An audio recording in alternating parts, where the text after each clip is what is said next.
स्वागत है मेरी YouTube channel career for you में। तो कल मैंने आपको लेसन 1 पढ़ाया था डीएलएड फर्स्ट सेमेस्टर की मैथ का। आज मैं लेसन 2 लेकर आई हूँ और लेसन 2 का नाम है गुणा तथा भाग की संकल्पना एवं संक्रियाएं। तो हम सबसे पहले इसमें जानेंगे कि गुणा करने के लिए हमारी जो संक्रियाएं होती हैं वो कौन कौन सी होती हैं। तो हमारी जो गुणा करने की संक्रियाएं होती हैं वो 3 होती हैं। 3 कौन कौन सी होती है? एक होता है गुण, दूसरा होता है हमारे गुणक और तीसरे होते हैं हमारे गुणनफल। ठीक, ये हमारी 3 संक्रियाएं होती हैं। तो हमारे जो 3 संक्रियाएं होती हैं ये क्या होता है? तो गुण हमारा क्या होता है? हमारा गुण होता है जैसे जिस संख्या को गुणा किया जाता है उसे गुण कहते हैं। क्या होता है? जिस संख्या को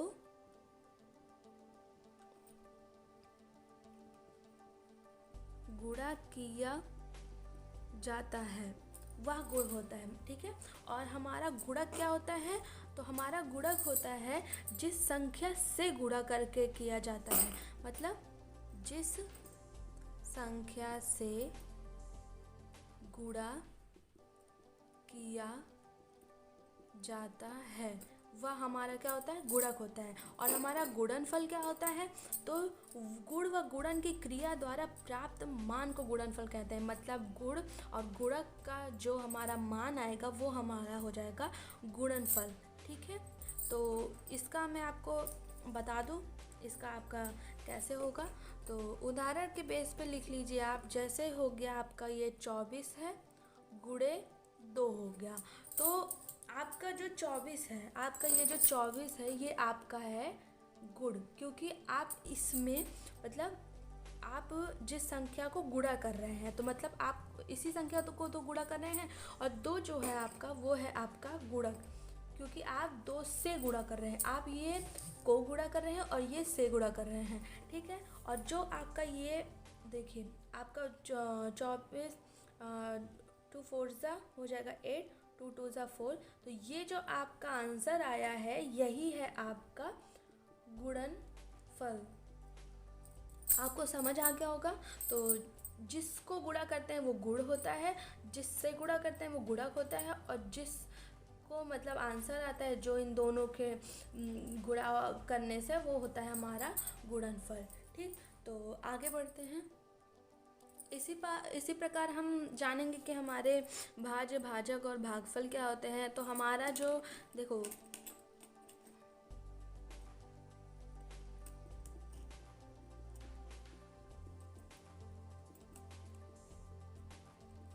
हमारे जो भाज्य, भाजक और भागफल होते हैं, तो हमारे भाज्य जो होते हैं तो उसका अर्थ होता है कि जिस संख्या मतलब जिस संख्या को भाग दिया जाए, मतलब जिस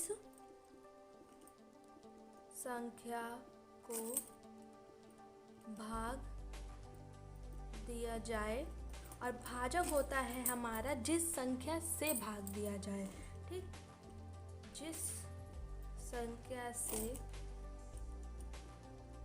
भाग दिया जाए। ठीक है, तो ये हो जाएगा भाज्य होता है जिस संख्या को भाग दिया जाए, और भाजक होता है जिस संख्या से भाग दिया जाए। और भागफल हमारा होता है जो हमारा इन दोनों का भाग करके जो हमारा भागफल आता है वही हमारा भागफल होगा। जैसे भाज्य को जब हम भाज्य को भाजक से भाग देंगे तो जो हमारा उत्तर आएगा वो हमारा हो जाएगा भागफल। ठीक है, वो हमारा हो जाएगा भागफल। तो उदाहरण के बेस पे आप लिख लेंगे। जैसे मान लीजिए ये 24 है, ये हम 2 से इसको भाग दे रहे हैं, तो हमारा ये जो 24 है ये हमारा हो जाएगा भाज्य, क्योंकि इसको भाग दिया जा रहा है। और जो 2 हमारा हो जाएगा वो हमारा हो जाएगा भाजक, क्योंकि इससे भाग दिया जा रहा है। तो जब हम इसका वैल्यू निकालेंगे तो 2 1 2 हो जाएगा, ये कट जाएगा, 4 हो जाएगा, 2 2 हो जाएगा आपका 4, ये भी कट जाएगा, तो 0 आपका ये शेषफल होगा। ये जो आपका आया ये आपका भागफल होगा। ठीक, आई थिंक आपको समझ में आ गया होगा। तो फिर आगे बढ़ते हैं। हमारे सामने ये दो क्वेश्चंस है, तो पहला हम दूसरा क्वेश्चन स्टार्ट करेंगे। तो ये देखिए आप, ये सरल भिन्न में नहीं लिखा है, तो सबसे पहले हम इसकी सरल भिन्न ज्ञात करेंगे। तो सरल भिन्न ज्ञात करने के लिए सॉल्व करते हैं। 5 वन ज़ा 5 प्लस 3 करेंगे तो 8/5 हो जाएगा, इंटू 2 2 ज़ा 4 प्लस 1 हो जाएगा 5/2। अब ये डिवाइडेड के फॉर्म में है और ये ओनली 3 है, तो सॉरी ये कुछ नहीं है, ये ओनली 3 है। तो ओनली 3 है अगर, तो डिवाइडेड के फॉर्म में है। तो जब हम मल्टीप्लाई के फॉर्म में लाएंगे तो मल्टीप्लाई के फॉर्म के लिए ये 1/3 हो जाएगा, क्योंकि यहाँ बाई 3 होता है, पर डिवाइड करने पे हम इसका उल्टा कर देते हैं, तो जो नीचे की फॉर्म रहती है वो ऊपर आ जाती है, तो इसका हो जाएगा 1/3। तो हम इसको सॉल्व करते हैं, देखते हैं क्या करता है क्या नहीं। तो 2 1 ज़ा 2, 2 4 ज़ा हो जाएगा आपका 8, और 5 1 ज़ा 5, 5 1 ज़ा 5, ये दोनों कट गए। तो आपका बचा क्या इसमें, 4 1 ज़ा आपका बचा 4, और आपका यहाँ पे तो कुछ बचा नहीं है, सिर्फ 3 बचा है, तो बाई हो जाएगा आपका 3। तो 4/3 ये आपका आंसर है। लेकिन अगर आप इसको इस भिन्न में करना चाहते हैं, ऐसे भिन्न आपसे पूछ रहे हैं, तो आप इनको लिख सकते हैं 1/13। आप ऐसे भी इनको लिख सकते हैं। आपका ये भी माना जाएगा सही, ये भी माना जाएगा सही, कि आपको जैसा भी लिखना हो। तो दूसरा क्वेश्चन हमारा है 3/5 और 5/13, 9/13 में कौन सी भिन्न बड़ी है। तो जब छोटी और बड़ी संख्या आप भिन्न आपसे ज्ञात करने को बोले, तो सीधी बात है 3/5 इंटू 9/13 है। तो आपको सीधे इसमें करना क्या है, जब आप ज्ञात करनी हो तो हम करते क्या है कि इनको मल्टीप्लाई करते हैं, ठीक है। तो हम जब मल्टीप्लाई करेंगे तो हम क्या करेंगे कि 3 को 13 से मल्टीप्लाई करेंगे और 5 को भी 13 से मल्टीप्लाई करेंगे। मतलब ये कि हम इस भिन्न को इसके हर से मल्टीप्लाई करेंगे और इस भिन्न को हम इस हर से मल्टीप्लाई करेंगे, ठीक है। चलिए आपको समझाती हूँ। जैसे 3/5 है, तो आपको इनटू इस हर से मल्टीप्लाई करना है, ठीक है, एक बड़ी भिन्न ज्ञात करने के लिए। तो ये हो गया पहला। और दूसरा आपको इस भिन्न को ज्ञात करने के लिए लिखना है 9/13, और मैंने आपको बताया था कि आपको इस हर से मल्टीप्लाई करना है। तो 9/5 और 13/5, तो इसका हो जाएगा, देखिए, तो आपका 13 3 होता है आपका 39, और बाय 13 5 होता है आपका 65, और 9 5 होता है आपका 45, और 13 5 होता है आपका 65। तो आपका हो गया 39/65 और 45/65। तो आपकी इसमें जो बड़ी भिन्न है, वो आपकी बड़ी भिन्न कौन सी दिख रही है, 45/65। तो 45/65 जो आपकी है वो बड़ी भिन्न है। और बड़ी भिन्न मतलब 45/65 आपको कौन सा गुणा करने पे मिला है, 9/13 को। तो आपकी जो बड़ी भिन्न होगी वो आपकी होगी 9/13।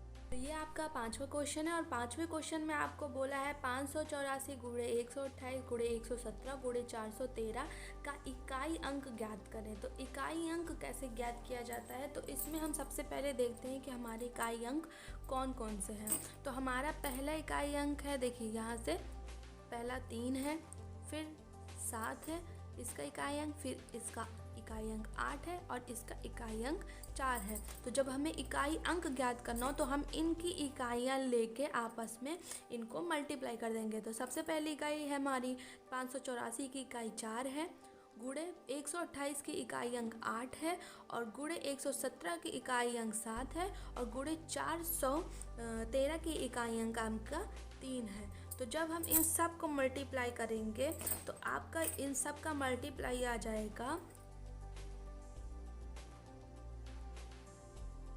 आपका इन सब का मल्टीप्लाई आ जाएगा 672। ये आपका आ जाएगा आंसर, ठीक। तो ये आपका हो गया इकाई अंक ज्ञात करना। आप ऐसे इकाई अंक ज्ञात करेंगे। अब हम वितरक नियम जानेंगे कि हमारा वितरक नियम कैसे लगाया जाता है। तो वितरक नियम से हम गुणनखंड गुणा ज्ञात करेंगे। तो जैसे हमारा एक क्वेश्चन मान लीजिए है 418 गुणे 999। तो हम इन्हें कैसे सॉल्व करेंगे? तो देखिए सीधी बात है, 418 तो हम इसको ऐसे ही लिख देंगे, ठीक है। और हम ब्रैकेट में 999 को ऐसे चीज़ से मतलब माइनस करें या प्लस करें कि हमारा मतलब वह 999 नज़दीक हो। तो जैसे अगर हम 1000 से 1 माइनस करते हैं तो हमारा क्या आता है 999। तो जब हम 1000 को -1 करेंगे तो हमारा क्या आ जाएगा 999 आएगा।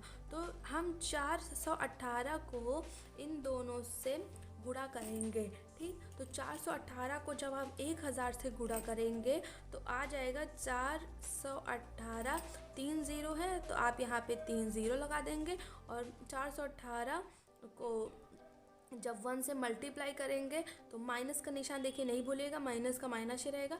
418 को 1 से गुणा करेंगे तो आपका 418 ही आंसर आएगा। इन दोनों को जब आप माइनस करेंगे तो आपका आंसर आएगा 417582।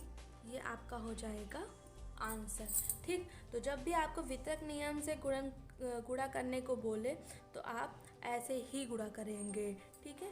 तो चलिए फिर आगे बढ़ते हैं।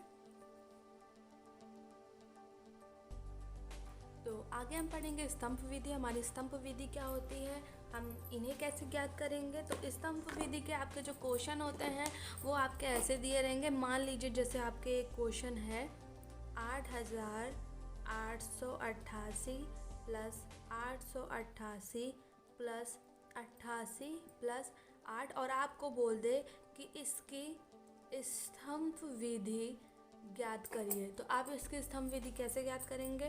तो देखिए आप इसकी स्तंभ विधि ज्ञात करेंगे। सबसे पहले आपको जो संख्या बड़ी दिख रही हो तो आपकी सबसे बड़ी संख्या है 8888। तो सबसे पहले स्तंभ बनाने के लिए आप सबसे पहले सबसे बड़े को लिखेंगे, फिर उससे छोटा है आपका छोटा आपका 888 है तो उसके बाद आप इसको 888 को लिखेंगे। उसके बाद आपका आता है 88, तो स्तंभ में बीच में आप लिखेंगे 88। फिर सबसे छोटे स्तंभ में आपका आता है 8, तो सबसे छोटा स्तंभ आपका बनेगा 8। और इन सबको जब आप प्लस करेंगे तो आपका आंसर जो आएगा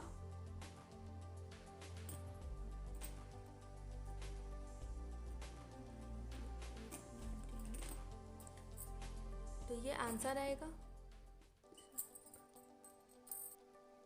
तो आप दूसरा क्वेश्चन स्टार्ट करते हैं। तो मान लीजिए एक क्वेश्चन है आपका जनवरी, फरवरी, मार्च में दिनांक की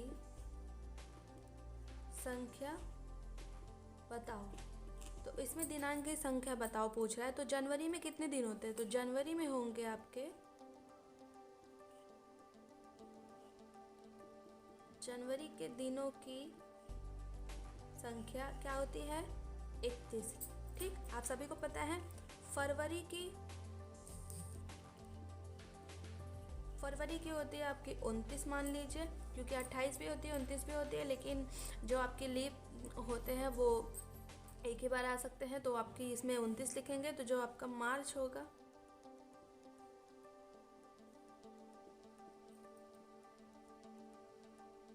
वो भी आएगा आपका 31। तो इन सब का योग करेंगे जब, तो आपका इन सब का जब आप योग करेंगे तो आ जाएगा आपका 91 दिन। तो आपकी जो दिनांक की संख्या हो गई वो हो गई आपकी 91 दिन। तो एक क्वेश्चन ये ले लीजिए। तो ब्रैकेट में 9 + 9 + 9 ब्रैकेट बंद और भाग के फिर 9 × 9। तो इसको हम कैसे सॉल्व करेंगे? तो 9 + 9 + 9 को हम जब इसको सॉल्व करेंगे, इसको ऐड करेंगे तो इसका आंसर आएगा 27। और यहाँ पे डिवाइडेड में 9 इधर है तो हम यहाँ पे भाग के लिए यहाँ कर देंगे। तो और यहाँ पे इस 9 को यहीं पे ऐसे रहने देंगे। हम इनको डिवाइड करने के लिए इनको नीचे ले आएंगे। तो 3 आपका हो जाएगा 9 × 1 = 9 और 9 × 3 = हो जाए आपका 27। तो जब आप 3 इंटू 9 करेंगे तो आपका आंसर आ जाएगा 27 और यही आपका हो गया आंसर। तो एक क्वेश्चन आपका ये है 5/3/4 प्लस 2/3 गुणे 3/4 माइनस 2/3 का 13/7। याद रखिए जब आपका का आ जाए तो यहाँ पे आपका गुणा का निशान होगा, लिखा होना तब भी और नहीं लिखा होगा तब भी। तो इसको कैसे आप सॉल्व करेंगे चलिए मैं आपको बताती हूँ। तो 5 यहाँ पे डिवाइड है तो इसको मल्टीप्लाई के फॉर्म में लाएंगे। मल्टीप्लाई के फॉर्म में लाने के लिए हम इसको उलट देंगे। तो यहाँ 3/4 है तो आपका हो जाएगा 4/3। प्लस करेंगे तो इसमें हम देखेंगे कि आपका कौन सा कट रहा है, क्योंकि ये मल्टीप्लाई के फॉर्म में है। तो हम जब इसको देखेंगे कि क्या कट रहा है तो 2 1 ज़ा 2, 2 2 ज़ा 4 होता है। 3 से 3 कट गया तो आपका बचा 1 से 1 को मल्टीप्लाई करेंगे तो आपका आएगा 1, और 2 को यहाँ पे 1 है तो 2 को 1 से मल्टीप्लाई करेंगे तो 2 ही आएगा, और यहाँ हो जाएगा माइनस का 2/3 और यहाँ पे इंटू 13/7। ठीक, तो यहाँ पे कुछ नहीं है तो आप यहाँ पे 1 मांग लेंगे। तो जब आप इसको मल्टीप्लाई किसी चीज़ से कट तो रहा नहीं है आपका, तो जब आपको यहाँ पे मल्टीप्लाई करेंगे तो 5 4 ज़ा हो जाएगा आपका 20 और 3 1 ज़ा हो जाएगा आपका 3, प्लस का 1/2 और माइनस। तो यहाँ पे आप देखेंगे कि कुछ कट रहा है तो नहीं कट रहा है तो आप यहाँ पे सीधे मल्टीप्लाई कर देंगे। तो 13 2 ज़ा आपका हो जाएगा 26 और 7 3 ज़ा हो जाएगा आपका 21। तो आपका ये आ गया। ठीक है, तो आप आगे देखते हैं। तो आगे के लिए हम 3 और 2 को एलसीएम लेंगे। तो 3 और 2 का एलसीएम 6 आता है। तो 20 40, यहाँ पे आपका हो जाएगा 40 प्लस 3, उसके बाद हो जाएगा आपका -26/21। तो ये आपका आ गया। तो 40 प्लस 3 करेंगे आपका हो जाएगा 43/6 माइनस 26/21। ठीक है, तो अब हम इसमें माइनस करेंगे। तो माइनस करने के लिए हम सबसे पहले इसका आपका एलसीएम लेंगे। तो जब एलसीएम लेंगे तो आपका आ जाएगा 42 और यहाँ पे आ जाएगा आपका 301 माइनस 52 और आ जाएगा आपका 83/14। तो 83/14 आपका आंसर आ गया। तो जब आप इसको संयुक्त भिन्न में लिखना चाहेंगे तो ये आपका आ जाएगा 5/13/14 आपका ये होगा आंसर। तो हमारा नेक्स्ट क्वेश्चन है, ये क्वेश्चन है 2.75 into 2.75 into 2.75 minus 2.25 into 2.25 into 2.25 upon में 2.75 into 2.75 plus 2.75 into 2.25 plus 2.25 into 2.25। तो हमारा ये क्वेश्चन है, ये हमारा वर्गांतर के सूत्र पर है। तो गुणनखंड के सूत्र पे जब हम ये इसको लगाएंगे तो हमारा जो इसका सूत्र बनेगा वो बनेगा ऐसे। तो पहले हम देखेंगे कि ये हमारा 2.75 कितनी बार आया है। तो आप हम अगर देखेंगे तो ये 3 बार आया है और ये भी 3 बार आया है। तो जब ऐसी कंडीशन बनती है तो ये आपका कौन सा क्वेश्चन, ये आपका कौन सा सूत्र लग गया, तो ये आपका सूत्र लग गया a³ माइनस b³ का। ठीक है, और जब आप नीचे देखेंगे तो आपको देखिए ये 2 बार आया है तो ये आपका हो जाएगा a²। आप इसको a मान लीजिए, ये आपका एक a² आ गया। और प्लस जब आप इसको देखेंगे तो आपका प्लस आएगा। तो इसको जब आप देखेंगे तो 275 आपका होगा। तो a इंटू बी, आप इसको b ले लेंगे। तो जब आप इसको b ले लेंगे तो इसका आप लिखेंगे, इसका जो सूत्र होगा वो होगा ab प्लस b²। ठीक है, तो जब आप इस सूत्र से आप ये क्वेश्चन को सॉल्व करेंगे तो आप इसको किस तरीके से सॉल्व करेंगे देखिए। a minus B a² plus b² plus ab। ठीक, ये आपका किसका सूत्र होता है, ये आपका सूत्र होता है a³ माइनस b³ का। ठीक है, और नीचे आप लिखेंगे a² plus b² plus ab। ये आपका किसका सूत्र होता है, a प्लस b फॉर्म का। ठीक है, उसके बाद आप जब इसको जब आप आगे देखेंगे तो मान रखने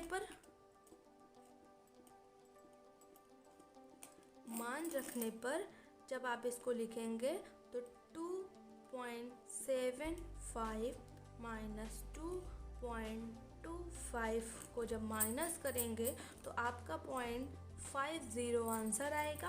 और यही आपका पॉइंट के आगे आप 0 भी लगा सकते हैं, कोई बात नहीं। तो यही आपका 0.50 आपका हो जाएगा आंसर। क्वेश्चन देखिए, 0.01 प्लस 2 इंटू 1.02 डिवाइडेड 0.2 माइनस 0.5। तो हम इनको कैसे सॉल्व करेंगे, चलिए सॉल्व करते हैं।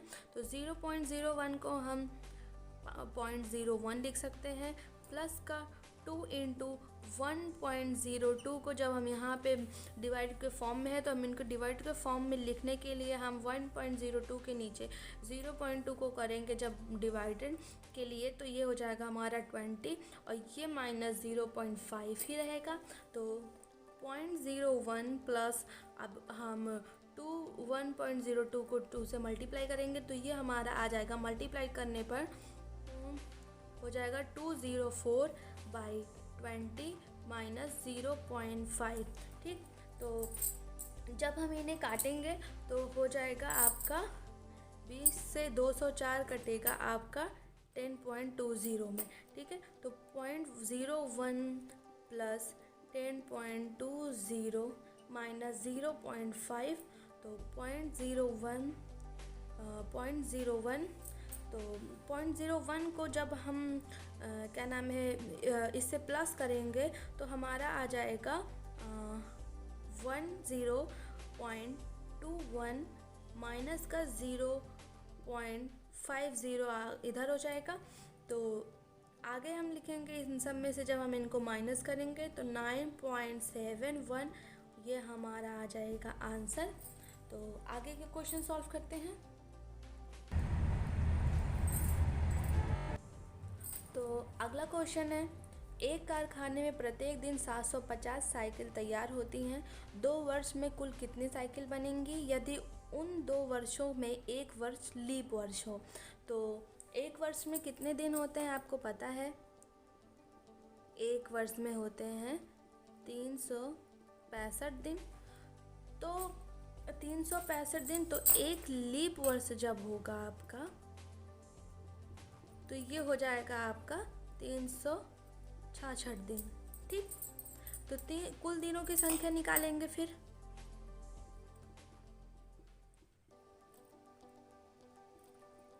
कुल दिनों की संख्या निकालेंगे तो 365 को प्लस 366 दिन में प्लस करेंगे तो आपका आ जाएगा 731 दिन। तो 731 दिन की आपकी कुल दिनों की संख्या हो गई। तो एक दिन में तैयार की गई साइकिल कितनी थी? तो एक दिन में तैयार की गई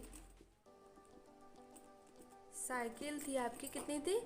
750 थी। ठीक है, तो 750 आपकी एक दिन में तैयार की गई साइकिल थी तथा 731 दिन में कुल तैयार साइकिल पूछा है ना कि 2 वर्ष में कुल कितनी साइकिल तैयार होगी। तो 2 वर्ष के आपके कितने दिन आ गए थे? आपके 731 दिन आ गए। तो आपके 731 दिन में कुल तैयार साइकिल कितनी होंगी?